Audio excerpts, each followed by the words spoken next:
Thanks for tuning in to the Women's Vibrancy Code, a podcast dedicated to helping women move from exhausted to energized, balance their hormones, and feeling turned on by their life, their lover, and themselves. I'm your host, Maraya Brown. I'm a Yale and functional medicine trained women's health expert, midwife, mom, keynote speaker, and self-made entrepreneur. I'm the founder of my signature program, the Women's Vibrancy Code. So sit back, relax, and let's chat about your energy, hormones, libido, and embracing your feminine power. Oh, and you might want to have pen and paper to take some notes on some of these episodes.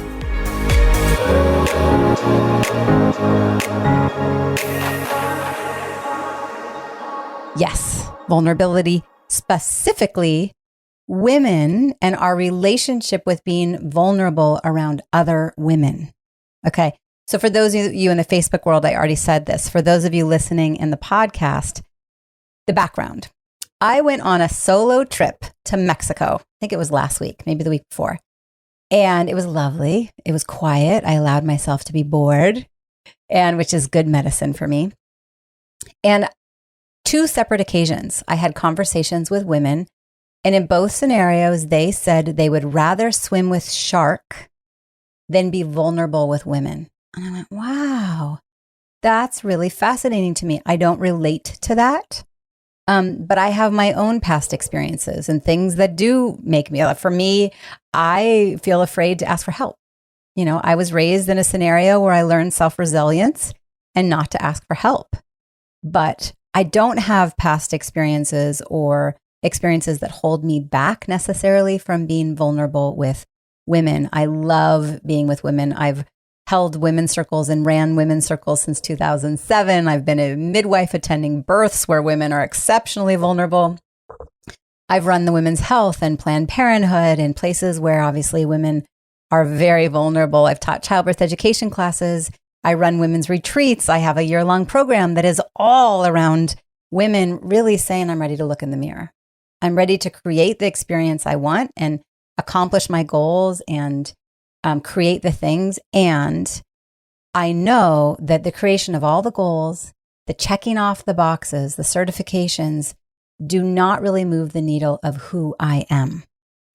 And I think that if we want to move the needle around who I am, then we get to look at who I be and who I be in the midst of vulnerability. So I'm looking forward to getting into this topic. I've prepped, so I went and found some statistics and some quotes. So I want to get into this. And obviously it's around fear.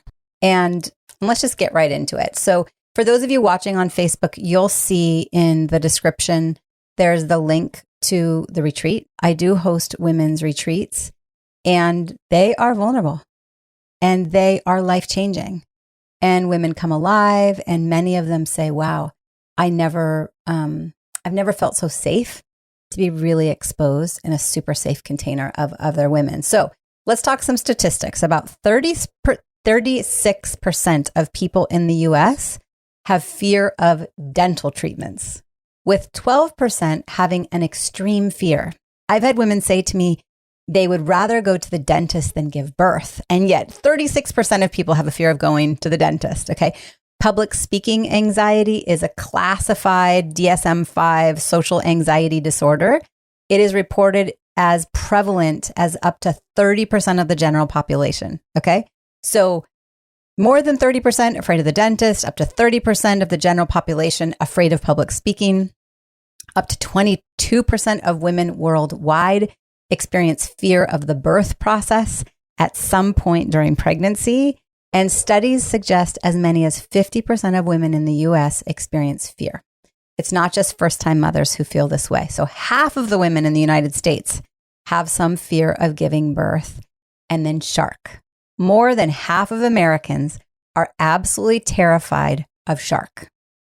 And up to 38% are so afraid of shark being in the ocean, they won't get in the ocean. And yet, more than half are afraid of shark. 38% won't go in the ocean. And there are women that tell me they would rather swim with shark than be vulnerable with other women. How many people experience fear of vulnerability I don't know. I couldn't find it, but I obviously did a deep dive into Brene Brown's work. This is a lot of what she does. I think of her as the expert of vulnerability, and I couldn't necessarily find stats, but I'm sure it's a lot.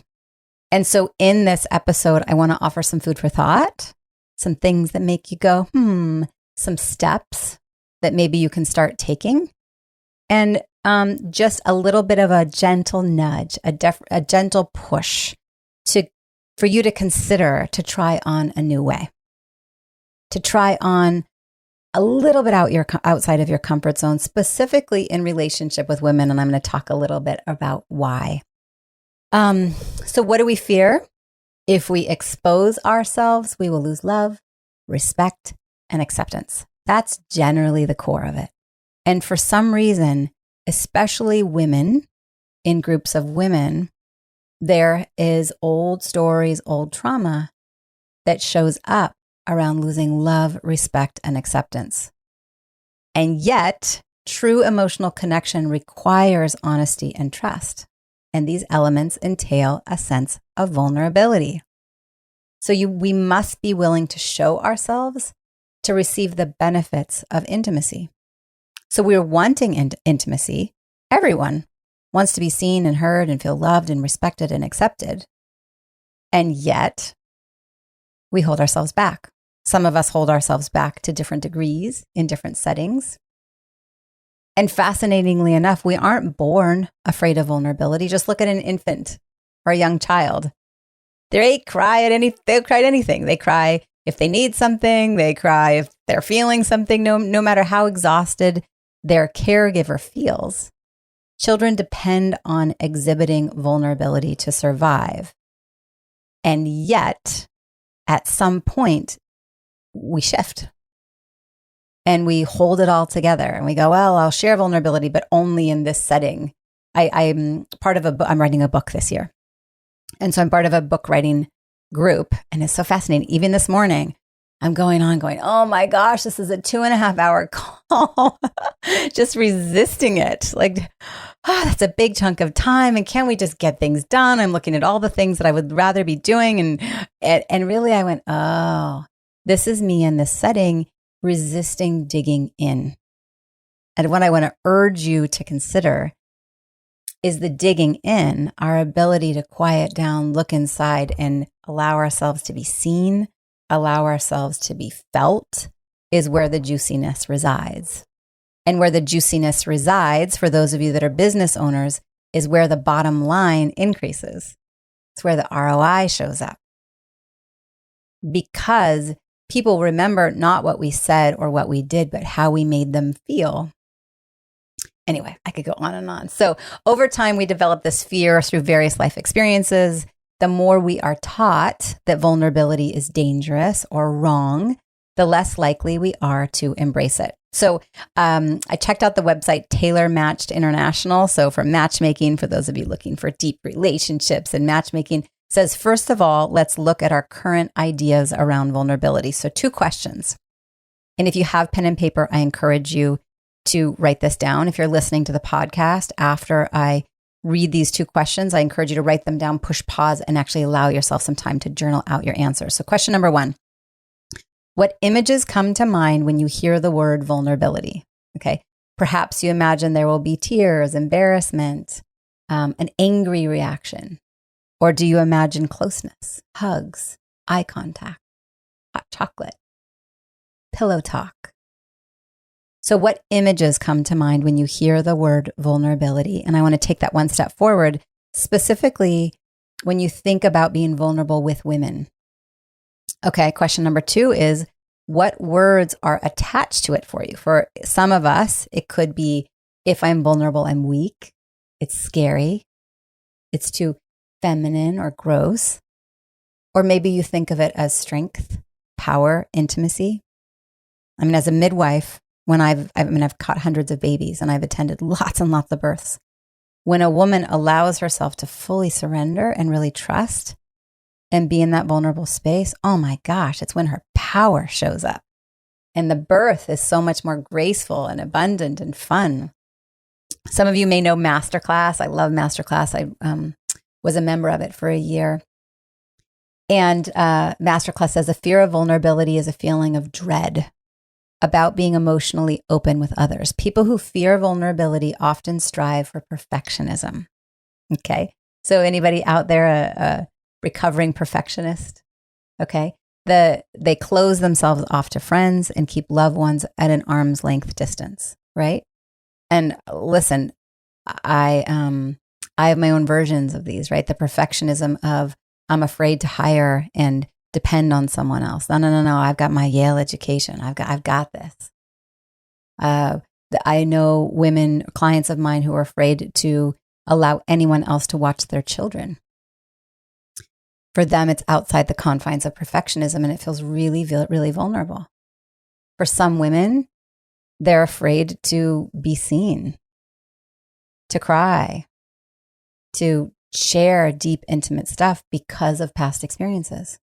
And so instead, what becomes easy is we go into our more masculine energy, that push, logic, get it done, make sure it fits inside the box, and strive for perfectionism. Okay. Often these nuances of fear around vulnerability can come from past trauma. So, 60% of women have experienced some form of childhood sexual abuse. So fear of being touched, fear of rejection. I think about myself in middle school and high school. I grew up with kind of a disjointed upbringing. There was a number of divorces and my mom left, and I felt really sad. And I judged my body and didn't treat my body very well, and didn't feel super loved.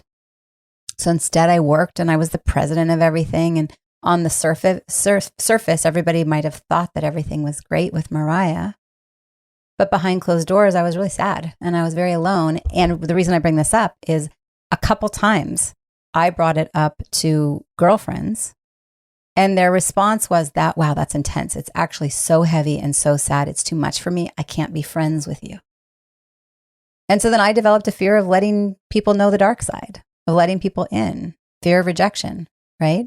And so that is one thing I've had to recover from, to be able to be safe, really showing the ways in which I'm great and the ways in which I'm really not.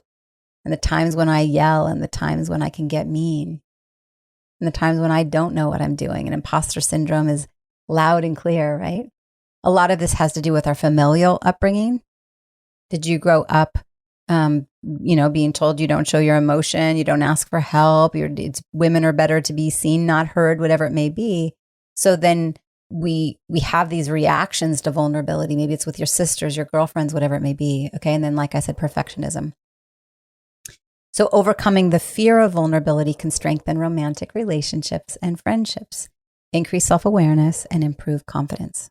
So engaging in conversations with new people, trying new things. Sometimes that can be really vulnerable. I'm going to try a new thing.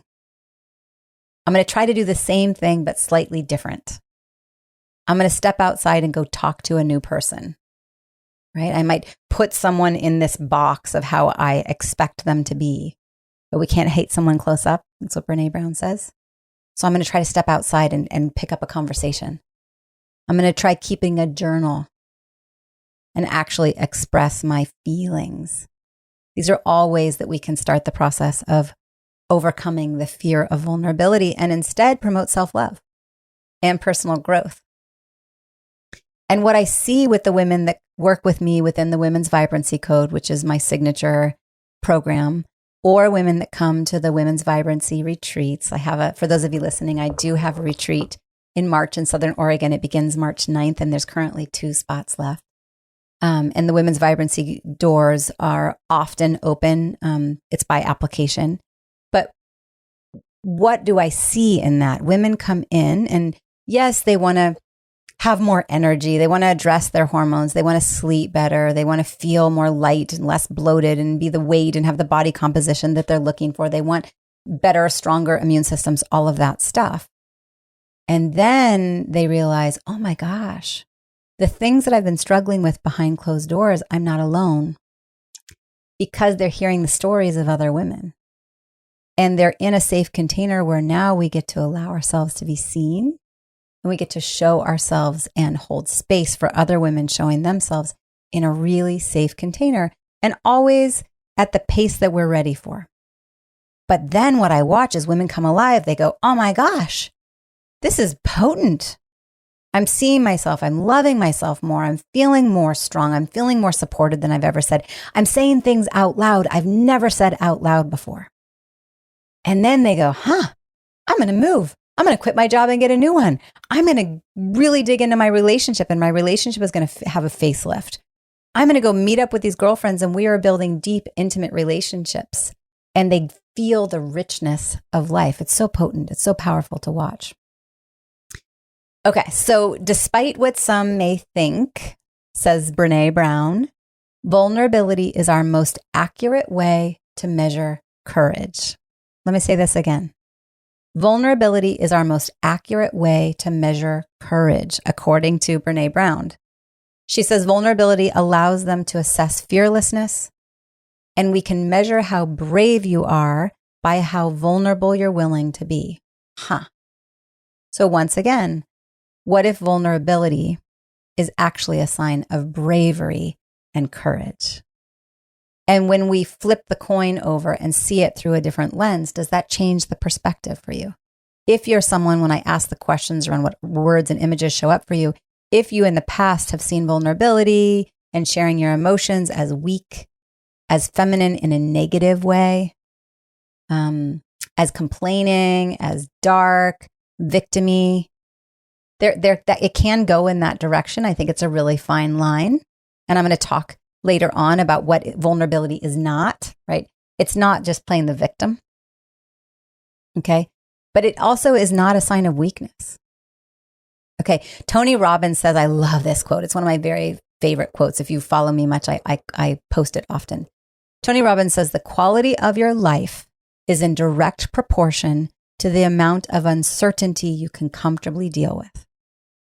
So when we can stretch our ability to deal with uncertainty, i.e. vulnerability, and we get clear with to what degree of uncertainty am I comfortable with, the more we can expand that and stretch that, it actually has a direct correlation to our quality of life in direct proportion.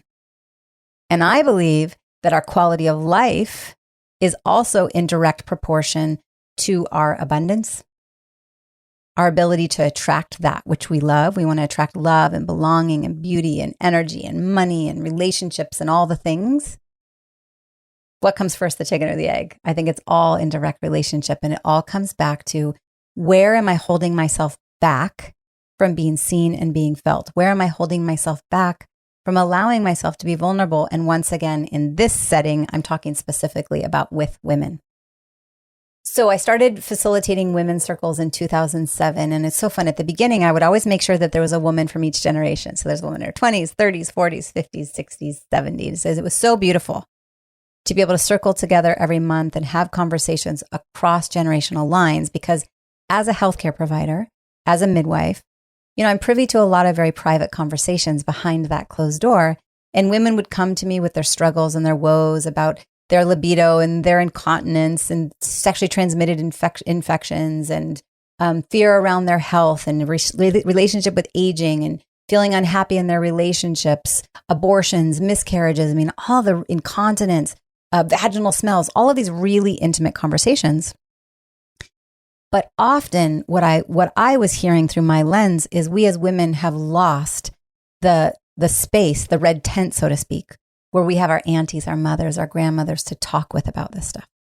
And so women exist in a silo, doing it all alone, feeling like they're the only ones, not knowing who to talk to about it, because we have, for some reason, many women have developed this fear of vulnerability with other women. And so then they go and struggle in silence. So they would come to me as their women's healthcare provider and behind closed doors ask these questions. And I went, okay. How can we create a space where women can start realizing I'm not the only one? And so for those of you that have been with me since Beyond the Red Tent, that's where Beyond the Red Tent started, was to create a virtual space across generational lines where women could share and ask and really dig into these kind of super vulnerable questions, the taboo topics that we often don't talk about, but they need to be talked about, okay? They need to be talked about. And then Beyond the Red Tent became the Women's Vibrancy Code, and I pivoted. And so now I get to do what I do. And all of my work as a women's health provider is online. I guess not all of it, because I have the in-person retreats too.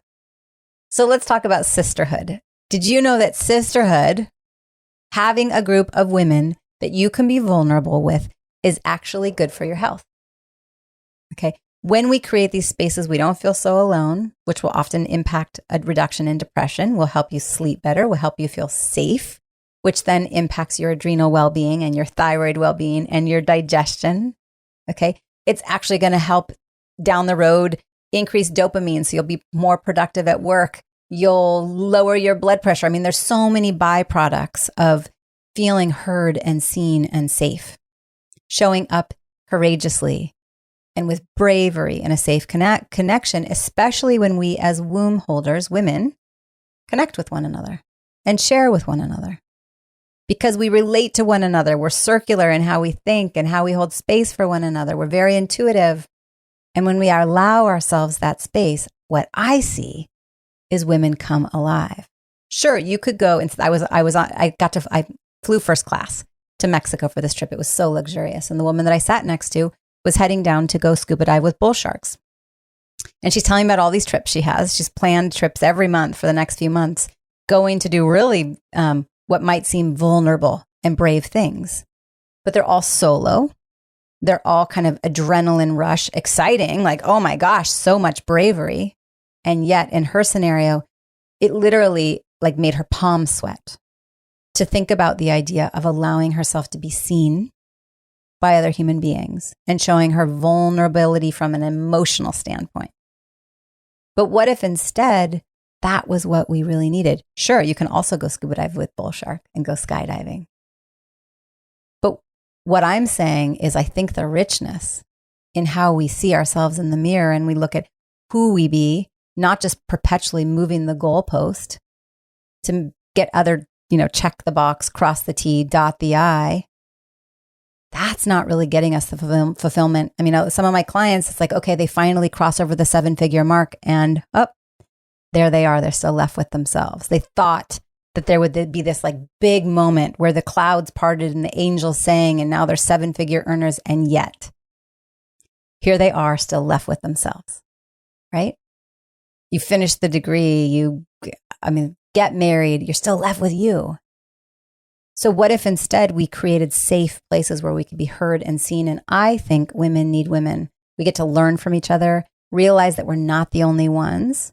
And then we create communities, specifically when you tap into places like women's circles, the Women's Vibrancy Code, coming into my free workshop. For those of you watching this before February 22nd, 23rd, that timing, I'm doing a free workshop this week that's specifically for the vibrant CEO, for the female that wants to be the trailblazer, the game changer, and wants to feel spectacular and actually say, yes, I want to move the goalpost. Yes, I want to accomplish big things. Yes, I want to be the CEO of my health and my relationship and my life. And I know that in order to do that, it means boundary setting, it means prioritizing myself, and it means looking in the mirror at who I be. I was just at a mastermind in Utah a few weeks ago, and there was a gentleman up in front who, I think he sold his business to Walmart for $2 billion. And the person interviewing him said, what did you do? Like, what became your focus? When here you were, you knew Walmart was buying this. Where did you spend your time and energy? And he said, I focused on who I be. He said, yeah, I went and bought a Versace robe and, those things. But he said, I up-leveled my health coaching. I up-leveled my mindset coaching. And yes, there needed to be restructuring in team and systems and SOPs and KPIs and all that stuff. But he said, most important was who I be. Because in that process of major up-leveling and changing, for someone, like you think about people who win the lottery, especially in that scenario, it's the same person.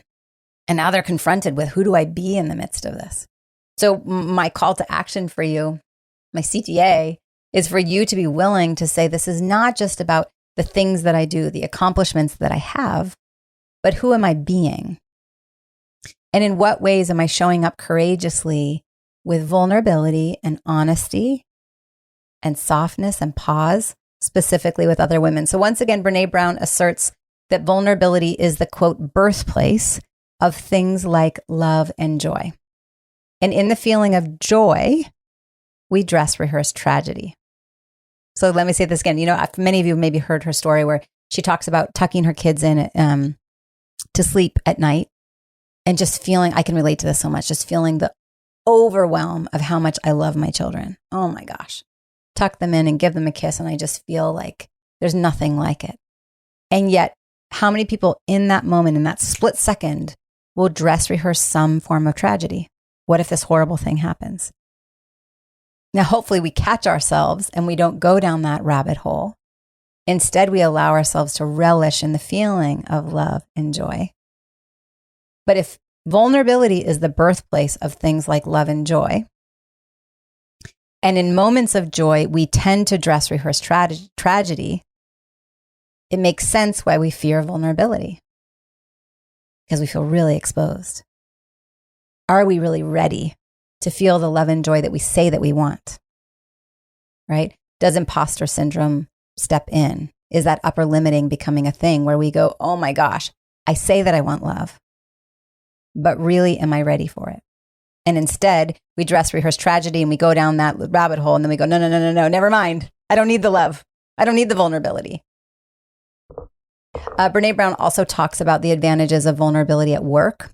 So she says, no vulnerability equates to no creativity, and no tolerance for failure equates to no innovation. And it's literally that simple. For those of you that are building businesses, you work in a work environment, even in your own home, in that working environment, if we do not have the capacity to practice vulnerability, stretch our ability to experience vulnerability, at the same time, we are not stretching our ability to cultivate creativity. Okay? No vulnerability includes no creativity. If we are caught up in our perfectionism, holding the steering wheel, gripping it, because there's no tolerance for failure, then that also means that there's no innovation. And to be willing to let go of our perfectionism and allow some expanded tolerance for failure opens up the doors for innovation. But if you're not willing to fail, you can't innovate. And if you're not willing to build a vulnerable culture, it will not be a culture that creates. And I say this out loud, and I need to listen to the words myself as I build a team and team culture, and we're spread out and we all have different lives, and there's a single mama and someone in the Philippines and someone in Colombia and someone in Rhode Island. And here we are trying to pop on Zoom. And how do we create this culture where, yes, we get things done. We come from a servant's heart and we believe in the mission behind the Women's Vibrancy Code. But there's also expansive space for creativity and vulnerability and a tolerance for failure and innovation.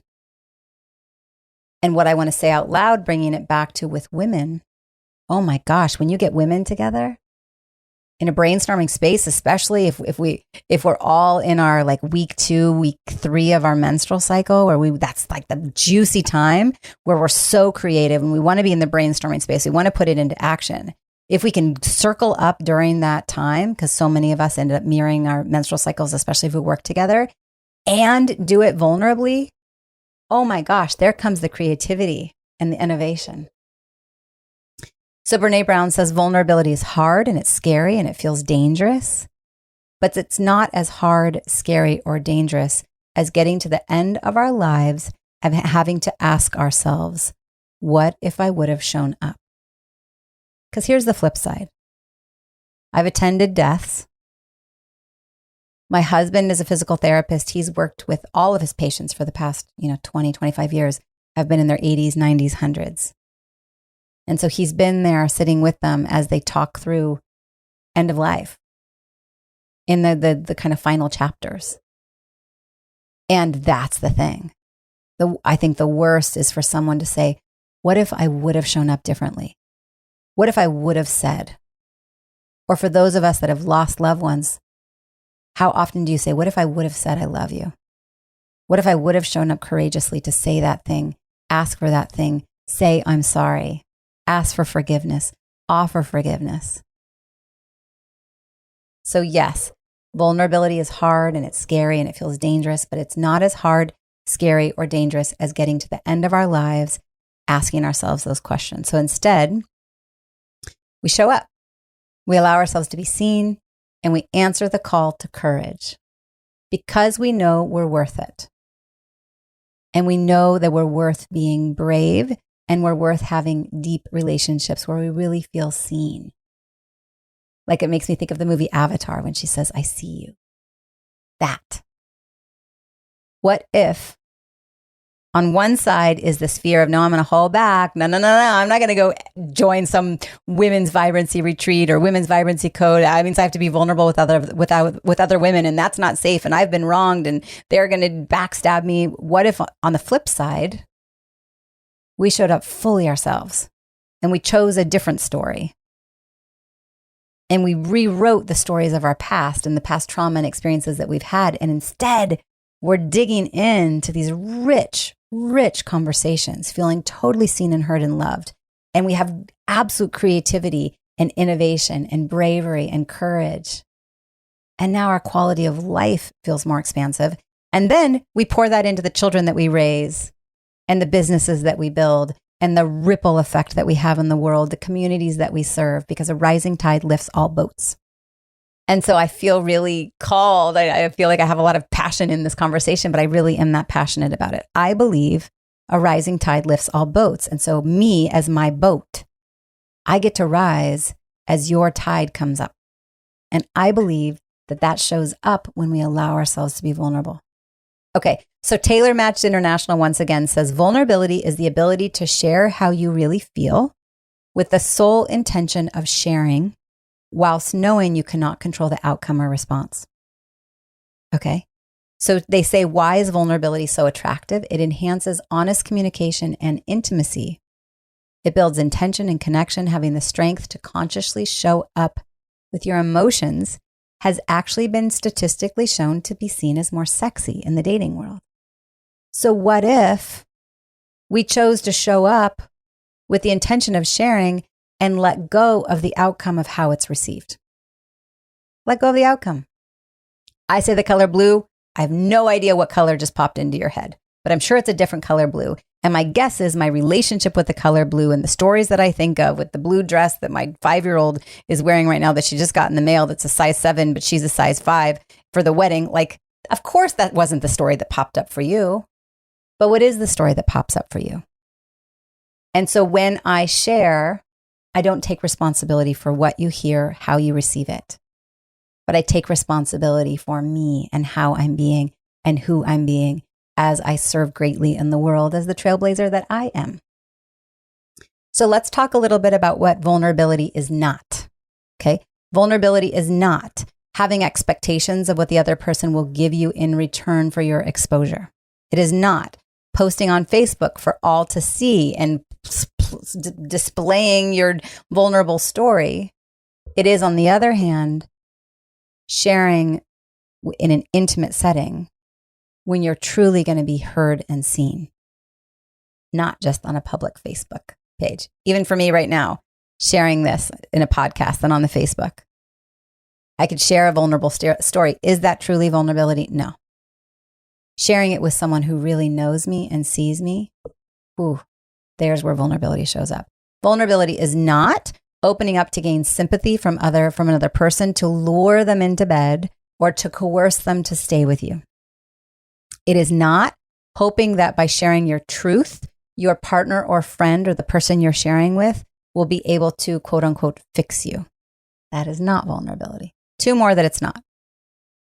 Vulnerability is not relying on the other person to have the answers, and it is not sharing trauma as an excuse for your actions, lack of action. Okay? So if you didn't get something done, rather than just simply saying, I'm sorry, when we go into this vulnerable story of our trauma as an excuse rather than taking responsibility. Okay? So instead, it's courageous, it's honest, it's intimate.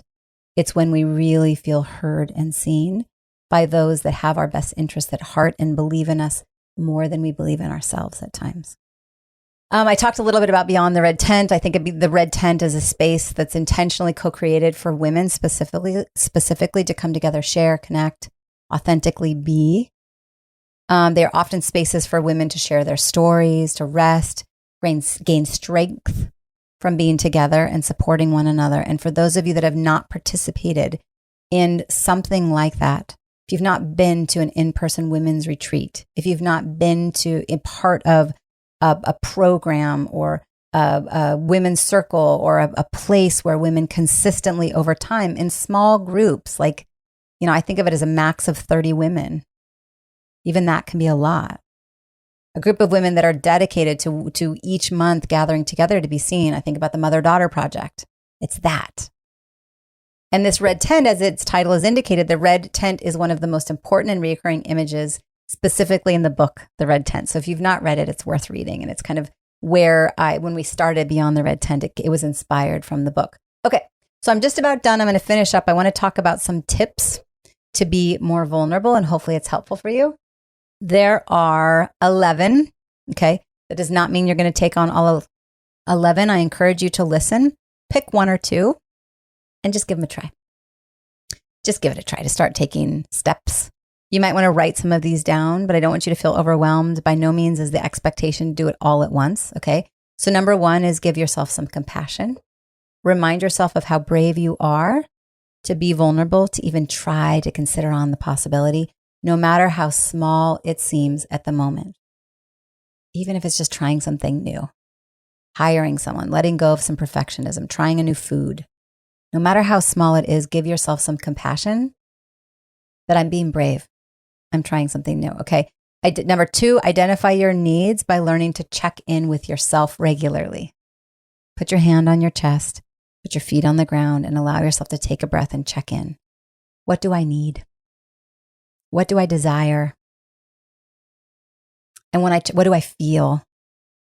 The more that we're able to ask ourselves those questions and identify it, then it increases the possibility of us being able to have the conversation and relay it in a vulnerable space with whomever we choose to share it with. Number three, like I said, try something new, such as new food, life experience, conversations that maybe test your limits, spaces where you step outside your comfort zone, spaces where you expand your horizons can allow you to experience more vulnerability and open up to new possibilities. So number one is give yourself compassion. Number three is try something new. Number four, avoid focusing on other people's opinions of you. Okay, like I said before, it's their story. Might as well choose a good one. One of my mentors once said, that if somebody's walking down the street and looking at me, I used to tell myself the story, oh, they might be looking at my butt. It's got bigger. Is the booger coming out of my nose? What's going on? She's going, listen, I'm just telling myself a story. If I'm going to tell myself a story, I might as well tell myself the story that, yeah, they're looking at me and I'm damn hot. I'm 65 and I've still got it, even though I'm walking here with my 30-year-old daughter who's hot as can be. Whatever. We're just telling ourselves stories. So can we avoid focusing on other people's opinions of whatever it is that we're doing? Whatever courageous, brave way that you're showing up vulnerably, shift the story. And don't take their thoughts personally. Their thoughts are their own through their own lens, which is through their own life's experience, okay? Number five, applaud, honor, and accept others when they are vulnerable and they are sharing their feelings. Don't get sarcastic. Don't get kind of snippy or gossipy. Allow yourself to take a pause and honor their vulnerability.